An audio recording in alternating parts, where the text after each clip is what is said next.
ఈ cinema music director Amrit Ramnath, Bombay Jayashri garu అబ్బాయి.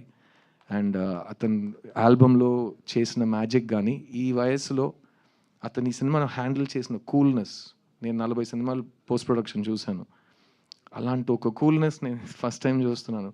ఈ యంగ్ జనరేషన్కి భయం లేదు, ఎందుకంటే వాళ్ళకి బ్యారియర్స్ టు ఎంట్రీ లేదు. ఈరోజు మీరు సినిమా తీయాలంటే మీకు ప్రొడ్యూసర్ అక్కర్లేదు, మీకు డిస్ట్రిబ్యూటర్ అక్కర్లేదు, మీకు ఏమీ రెంటల్ కెమెరా అక్కర్లేదు, లైట్స్ అక్కర్లేదు. మీ దగ్గర ఒక ఫోన్ ఉంటే చాలు, మీరు ఒక సినిమా తీయొచ్చు. ఆ సినిమా బాగుంటే మీరు ఇంటర్నెట్లో రిలీజ్ చేయొచ్చు, బాగుంటే అది వైరల్ అయిపోతుంది.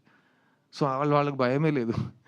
సో ఒక ఊరోడిని అడిగాను, నీ డ్రీమ్ ఏంట్రా అంటే, ఒక్క డ్రీమ్ కాదు సార్, చాలా ఉన్నాయి అన్నాడు. కాదురా ఏంటి డ్రీమ్ అంటే, డైరెక్ట్ చేస్తావా? చేస్తా. ఓకే, అయితే నీ డ్రీమ్ డైరెక్షన్ చేస్తా. ఇంకా చాలా ఉన్నాయి కదా. ఇంకా చాలా ఉన్నాయా?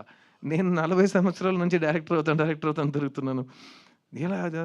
సో నేను కెమెరా కూడా చేస్తాను, తర్వాత నేను మ్యూజిక్ కూడా చేస్తాను, తర్వాత నేను క్రికెట్ ఆడతాను.